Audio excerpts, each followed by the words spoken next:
Sir మీరు లాయర్‌ని కలవాలి. కాకపోతే ఏం చేయాలో మీకు తెలీదు కాబట్టి నేను చెప్తున్నా. ఆ, లాయర్‌ని కలిసి ఇలా ఒక నోటీస్ పంపించండి. అప్పుడు కూడా వాళ్ళు సెటిల్మెంట్‌కి రారు. ఆ, అసలు మీ ఆస్తి మీకు ఇవ్వరు. అది రూలే లేదు. కోర్టు ఇస్తది. ఆ, కోర్టు మీకు మెయింటెనెన్స్ కూడా ఇస్తది ఒకవేళ ఆవిడ పని చేస్తుంటే గనక. ఇలాంటి కేసుల్లో జెంట్స్‌కే మెయింటెనెన్స్ వస్తాయి అంటారు చూసారా? అవి ఇలాంటి కేసులు. ఆ, జీవితకాలం సంపాదించిన ఆస్తి అంతా తీసుకెళ్ళి భార్య పేరు మీద పెట్టేసి, భార్య ఏమో ఆస్తి అంతా వచ్చినాక మోసం చేసి వెళ్ళిపోవడం చేస్తే, మళ్ళీ మీరు రోడ్డు మీద ఉన్నట్టే లెక్క కదా! ఇప్పుడు అదే కదా ఆ! మేడం అందుకని కోర్టులు ఏం చేస్తాయంటే, మీలాంటి వాళ్ళకి న్యాయం చేయడానికి జెంట్స్‌కి ఆస్తి వెనక్కి ఇవ్వడం, జెంట్స్‌కి మెయింటెనెన్స్ ఇవ్వడం ఇలాంటి కేసుల్లో జరిగిద్ది. సరే మీ ఆవిడ ఏ పని చెయ్యట్లేదనే అనుకుందాం. ఆస్తి అయితే ఇవ్వాలిగా. అవును. అందుకని మీ లాయరు ఈ 2 పాయింట్ల మీద ఆర్గ్యూ చేసుకుంటారు. కోర్టు ఖచ్చితంగా ఇందులో ఒకటో, రెండో ప్రాపర్టీలయితే మీకిచ్చేస్తది. అర్థమవుతుందా? అలాగే అక్కడేసిన డైవర్స్ కేసు ఉంది చూసారా? ఉమ్, ఆ కేసులో మీరు కోర్టులో సంవత్సరాల తరబడి తిరగడం కంటే వాళ్ళకేం కావాలి? మీకేం కావాలి? ఉమ్, మాట్లాడుకునే హక్కు మీకుంటుంది. అక్కడ లాయర్లు ఏం చేస్తారంటే కేసు నడుస్తుంటే వాళ్ళకి ఫీజులొస్తాయి కదా! ఆ, అందుకని మీరు మాట్లాడకండి అంటారు. ఆ, అదే చెప్పింది. మీరు కోర్టుకి వెళ్ళినప్పుడు జడ్జి గారికి కూడా చెప్పొచ్చు. ఆ, కానీ మీకు లాంగ్వేజ్ అక్కడ లాంగ్వేజ్‌కి సెట్ కాదు. అవునా? అవును. సో, ఎవరన్నా ట్రాన్స్‌లేట్ చేసేవాళ్ళు కన్నడలో ఆ లాంగ్వేజ్‌లో ట్రాన్స్‌లేట్ చేసేవాళ్ళుంటే, మీరు చెప్పే మాట వాళ్ళు ఇంగ్లీష్‌లోనో ఏదో ఒకటి జడ్జి గారికి చెప్పాలి. ఉమ్. ఇతను లాయర్‌ని పెట్టుకోలేడు అంటే మీకు గవర్నమెంట్ లాయర్‌ని పెడతారు. నేను లాయర్ని పెట్టుకున్నాను మేడం. ఆ, మీరు డబ్బులుంటే పెట్టుకోగలిగితే పెట్టుకున్నారు. పెట్టుకోలేకపోతే మీరు జడ్జి గారిని గవర్నమెంట్ లాయర్‌ని పెట్టమని అడిగే హక్కు కూడా ఉంది. ఉమ్, ఓకేనా? అలాగే డైవర్స్ కేసులో మీకు సెటిల్మెంట్ ఉంటుంది. మీడియేషన్ అంటారు. ఉమ్, మీరెళ్ళి మీడియేషన్ అన్నా పెట్టండి అని అడగాలి. మీ లాయర్ ద్వారా. ఉమ్, అప్పుడు మీ ఆవిడ మీరు మాట్లాడుకొని సెటిల్మెంట్ చేసుకోవడానికి ఒక అవకాశం ఉంటుంది. మాక్సిమం మీ కేసులో మీ ఆవిడ ఒకటో రెండో ప్రాపర్టీలు ఇస్తే నేను మ్యూచువల్ డైవర్స్ ఇచ్చేస్తాను లేదా నువ్వు కాపురానికి రా అని అక్కడ మీరు సెటిల్మెంట్ అడిగే హక్కు కూడా ఉంది. మీరు ఇన్ని సంవత్సరాల నుంచి అసలు వాళ్ళతో మాట్లాడాల. మీ ఆవిడతో మీరు మాట్లాడాల. అవును మేడం. నువ్వు కాపురానికి రా, ఎందుకు ఇట్లా చేస్తున్నావు, కేసు విత్డ్రా చేసుకో, మన ఇద్దరం కలిసి ఉందాము అని ఒకసారన్నా అడగడం మన హక్కు, మన బాధ్యత. ఉమ్, అడిగితే వస్తుందేమో మనకు తెలియదు. మీరు అడగలేదు కాబట్టి ఆవిడ కూడా తప్పక ఎవరో సలహా అడిగితే డైవర్స్ కేసు అయ్యి మీ ఆయన ఇక్కడికి వస్తాడు. అప్పుడు మీ ఇద్దరు మాట్లాడుకోవచ్చు అని అనుండొచ్చు కదా అనలేదు మేడం, మాట్లాడొద్దని చెప్తేనే అని నేను మీ లాయర్ అన్నారండి. అవును. వాళ్ళ లాయర్ ఆవిడకి చెప్పు ఉండొచ్చు కదా. ఆ, అదేంటో మనం క్లారిటీ తీసుకుంటే ఇక్కడ మీరు కేసు వేయాలా లేదా అనేది ఆలోచిద్దాం. ఉమ్, ఓకేనా? మీరు మీ ఆవిడతో ఏమైనా మాట్లాడతారు ఇప్పుడు? ఒకసారి మేము కలుపుతాం మాట్లాడడానికి. మాట్లాడు. తెలుగు వచ్చా ఆవిడకి? వస్తుంది వస్తుంది. సార్ మీ ఆవిడతో ఒకసారి మాట్లాడి చూద్దాం. ఉమ్, ఆవిడ ఒకవేళ సెటిల్మెంట్ చేసుకుంటానంటే మీరు అక్కడికి వెళ్ళి సెటిల్మెంట్ చేసుకోండి. ఉమ్, నేను రాను, ఏం చేసుకుంటారో చేసుకోండి అంటే ఇప్పుడు నేను చెప్పినట్టుగా ప్రొసీడ్ అయిపోదురు కానీ. అదే. ఏం పేరు మీ పేరు? ఆవిడ పేరు నా వరలక్ష్మి. ఆమె పేరు వరలక్ష్మి మేడం. మీ పేరు? నా పేరు రాములు. మీ ఫోన్ నెంబర్ ఆవిడ దగ్గర ఉంటుందా? ఉంది మేడం. చెయ్యండి ఒకసారి మీ ఫోన్ నుంచి. చేస్తాను. నంబరు చాలా రోజులైంది మర్చిపోయింది. మీ ఆవిడ ఫోన్ నెంబర్ మర్చిపోయారా? ఆహా, నేను ఇప్పించిన నంబరు తీసేసింది మేడం. తీసేసి వేరే నెంబర్ వేసుకుందా? ఉమ్.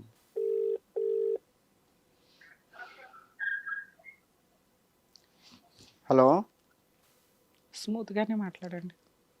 హలో. హలో ఆ, లక్ష్మి చెప్పమ్మా. ఏం చేస్తున్నావు? అట్లా కూర్చున్నాను. సరే కానీ ఇప్పుడు నువ్వు డివోర్స్ గురించి కోర్టులో కేసు వేసినావు కదా. అవును. ఉమ్. మరి ఎట్లా నువ్వు డివోర్స్ కావాలనుకుంటున్నావా లేకపోతే కాపురానికి రావాలనుకుంటున్నావా వద్దనుకుంటున్నావా? మరి నీ మనసులో ఏముంది చెప్పు. మీ అమ్మ మాటలు పట్టుకొని నువ్వు ఏదో చేసినావు కానీ మరి ఎట్లా అంటావు చెప్పు. కావాలని తీసేసిన కదమ్మా. ఆ? డైవర్స్ కావాలని తీసేసిన కదా. ఆ. మరి దాని గురించి అడిగినా అప్పుడు ఆ. మాట్లాడదానికైనా ఇయ్యలేము. ఆ? ఇప్పుడు నువ్వు కాపురానికి వస్తావా నీకు డైవర్సే కావాలనా? నాకు డైవర్సే కావాలి. ఆహా. మరి ఆస్తి ఏం చేద్దాం? మరి ఇప్పుడు నీ పేరు మీద ఒకటి రెండు ఈ ప్లాట్లు మరి నీ పేరు మీద నమ్ముకొని చేసినా కదా, మరి దాని సంగతి ఎట్లా అంటావు? నాకు నమ్మకం చేసినావా? వెనక్కి ఇచ్చేస్తాం. ఆ? ఏంటిది ఉంటాయి కదా నా పేరు మీద ఆనే ఉన్నాయి కదా. ఉన్నాయి కరెక్టే. మరి ఇప్పుడు ఇప్పుడు నా పేరు మీద చేసుకున్నాను కదా, మరి నువ్వు రానంటే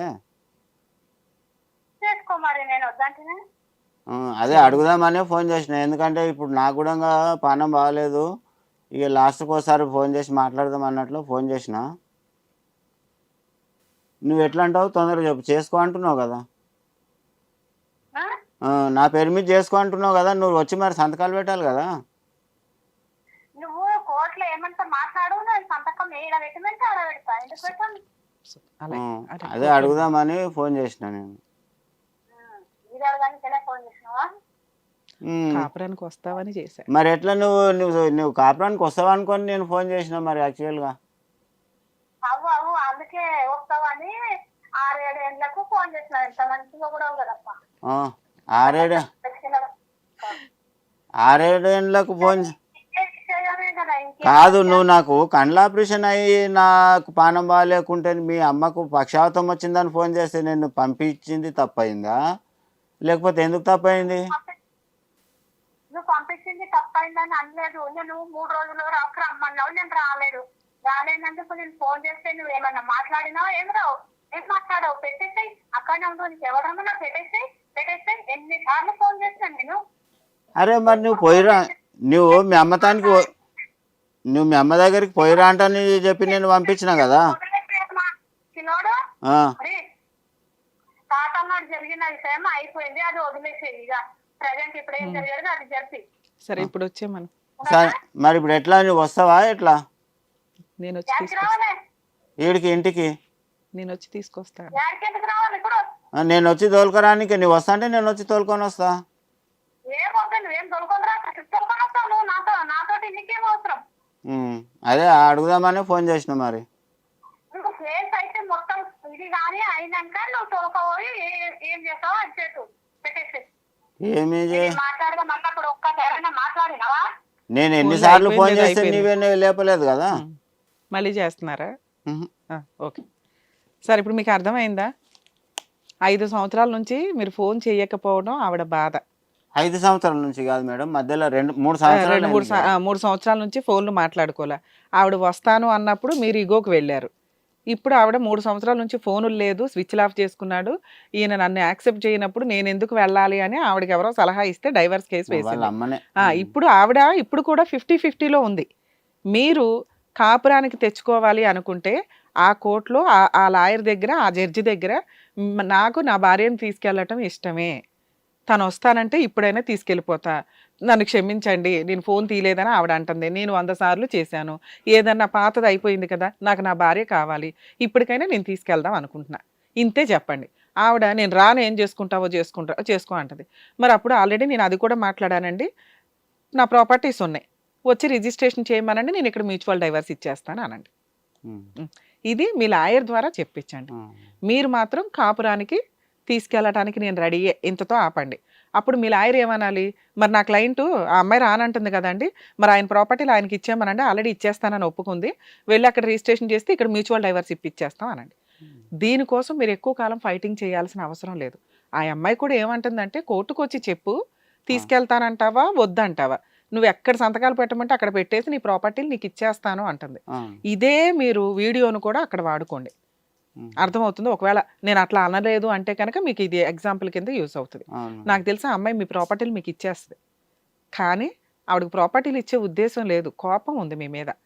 5 సంవత్సరాల నుంచి ఫోన్ లిఫ్ట్ చేయలేదు, నేను అన్నిసార్లు చేసి బతులాడాను, అయిపోయింది ఏదో అయిపోయింది, నేను బతులాడాను కదా, నన్ను యాక్సెప్ట్ చేయొచ్చు కదా, నన్ను క్షమించవచ్చు కదా అంటుంది ఆ అమ్మాయి. నేను క్షమించే 2 సార్లు తోలుకొచ్చుకున్నాను కదా అప్పుడు మేడం. సంగతి మాట్లాడకూడదు సార్, ఇప్పుడు మీకు అవసరం ఉంది తెచ్చుకోండి అని నేను చెప్తాను.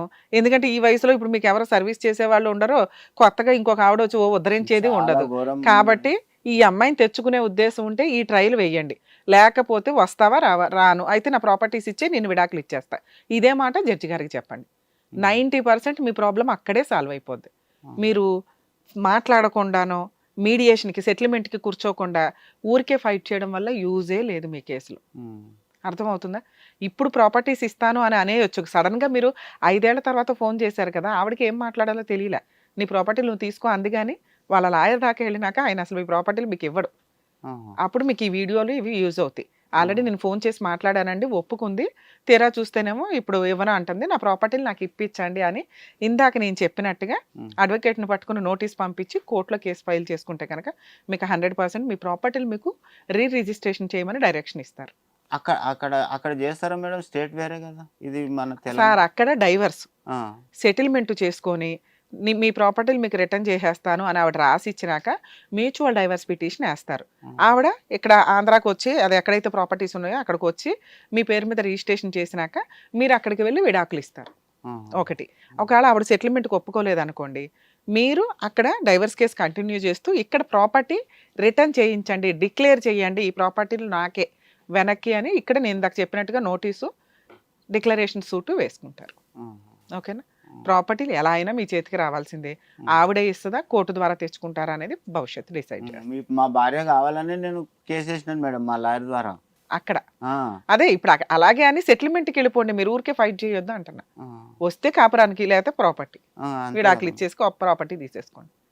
సరేనా? All the best. జాగ్రత్త సార్. సరే మేడం. మేడం ఒక్క విషయం మేడం, సార్. ఒకవేళ నా పేరు మీద ఇది అయిన తర్వాత ఒకవేళ అయితే దేవుని దయ వల్ల నాకు ఎట్లాగో పిల్లలు లేరు, మా తమ్మునికి ఓ కొడుకో బిడ్డ ఉన్నారు, వాడు సరైన మనిషి కాడు, ఆ పిల్లల పేరు మీద ఇమీడియట్లీ చేసేస్తే బాగుంటుందని నా ఉద్దేశం. ఎందుకు అంటున్నాను ఈ మాట అంటే నాకు ఆరోగ్యం కూడా బాగాలేదు. వాడి చేతికి ఇస్తే వాడు ఉంచనీయడు. సార్ ముందు మీ పేరు మీదకి రానివ్వండి, తర్వాత చూద్దాం. ఆ తర్వాత మీరు వీలునామా రాసుకొని పెట్టుకోండి, నా తదనంతరం పలానా వాళ్ళకే వెళ్ళాలి ప్రాపర్టీ అని. చిన్నపిల్లలు. ఎందుకంటే మీ ఆరోగ్యం ఎలా ఉందో మీకు తెలియదు, మీ ట్రీట్మెంట్లు కన్నా డబ్బులు కావాలి కదా. అవసరం ఉంటే అమ్మేసుకుంటారు, మిగిలిన డబ్బులే వాళ్ళకి ఇస్తారు. లేదు అవసరం రాలి అలాగే ఉన్నాయి, మీ తదనంతరం మీ తమ్ముడు పిల్లలకి వెళ్తుంది. అలా వీలునామా రాసుకుంటే సరిపోద్ది. రిజిస్ట్రేషన్లు గట్రాలు ఏమి చేయకండి, అసలు ముందు మీ పేరు మీదకి రావడానికి టైం పడుతుంది కదా, చూడండి. సరేనా? ఓకే. హిట్ టీవీ యాప్, ఇందులో short news, live news, entertainment shows, movies, digital magazines తో పాటు మీ జిల్లా వార్తలను కూడా ఫ్రీగా చూడొచ్చు. అంతేకాదు కేజీ నుంచి పీజీ వరకు విద్యార్థులకు స్కాలర్షిప్ కూడా అందిస్తున్నాం. ప్రతి వారం 10 మందికి లక్కీ డ్రా ద్వారా ఒక్కొక్కరికి 10,000 రూపాయలు అందిస్తున్నాం. ఇంకెందుకు ఆలస్యం, వెంటనే హిట్ టీవీ యాప్ ని డౌన్లోడ్ చేసుకుని ఫ్రీగా ఎంటర్టైన్మెంట్ పొందండి. Hit TV app. Hit TV app. Please download hit TV app. Hit TV app ని ఫ్రీగా డౌన్లోడ్ చేసుకొని ఎంజాయ్ చేయండి. మీకు నచ్చిన ఎంటర్టైన్మెంట్ కోసం హిట్ టీవీ యాప్ ని ఫ్రీగా డౌన్లోడ్ చేసుకుని ఎంజాయ్ చేయండి. హిట్ టీవీ యాప్ ని డౌన్లోడ్ చేసుకుని ఆస్వాదించండి, ఆశీర్వదించండి. ఇంతమంది సెలబ్రిటీలు హిట్ టీవీ యాప్ ని డౌన్లోడ్ చేసుకోండి అని చెప్తున్నారంటే ఎంత మంచి యాప్ ఆలోచించండి. అమెరికా అమెరికా అమెరికా అమెరికాలో చదవాలనుకునే వాళ్ళకి విశ్వసనీయమైన పేరు మన శౌర్య కన్సల్టెన్సీ. UK లో 1 year masters. UK లో 1 year masters. 2 years work permit up to 5 years visa. Contact Saurya Consultancy. Contact 89851 89851.